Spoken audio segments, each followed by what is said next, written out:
Managing people isn't just a skill. It's an art form. Throughout history, countless philosophers have tried to crack the code of power.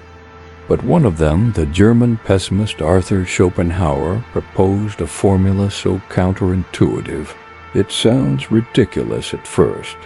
He didn't tell you to be the smartest person in the room. In fact, he suggested the exact opposite. He argued that if you want to win, you sometimes have to play the fool. Because here is the harsh truth. Success, when paired with arrogance, doesn't breed admiration. It breeds envy. According to Schopenhauer, looking less than you actually are isn't a weakness. It is a hidden tactical advantage. This idea wasn't just a theory. It came from a painful lesson in Schopenhauer's own youth. When he was just 19 years old, his mother wrote him a brutal letter. She said, "You are intelligent, but you try to show that you know everything better than everyone else, and that makes you useless." That sentence triggered a massive conflict inside him. He realized that while high intelligence lifts you above the average, it also isolates you. People aren't just impressed by superior intellect. They're often threatened by it. So, Schopenhauer developed a persona, a method. He called it the wise fool. The strategy is simple. Intentionally appear a little slow, a bit forgetful, perhaps entirely ordinary.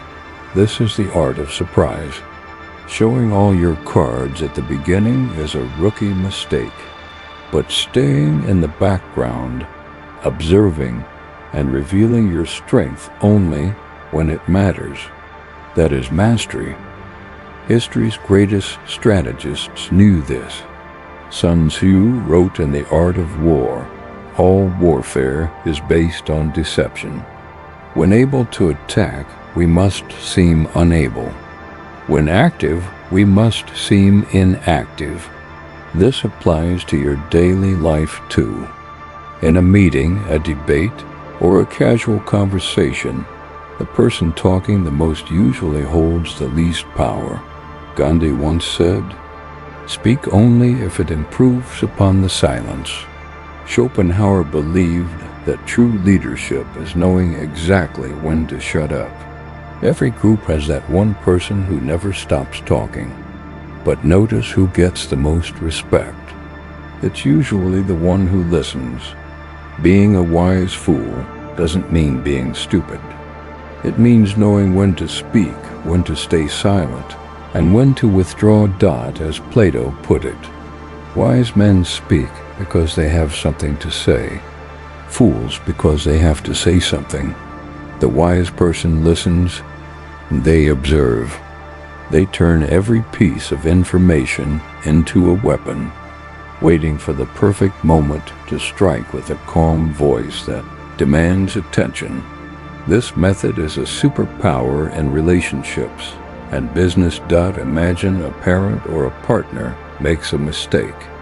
Correcting them instantly might make you right, but it damages the connection.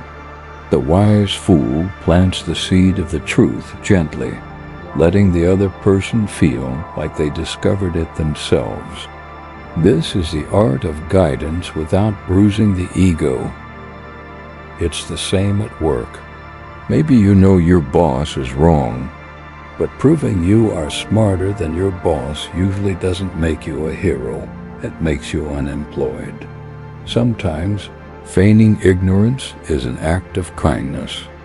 As Schopenhauer suggests, acting like a fool is often the most polite way to cover up someone else's faults.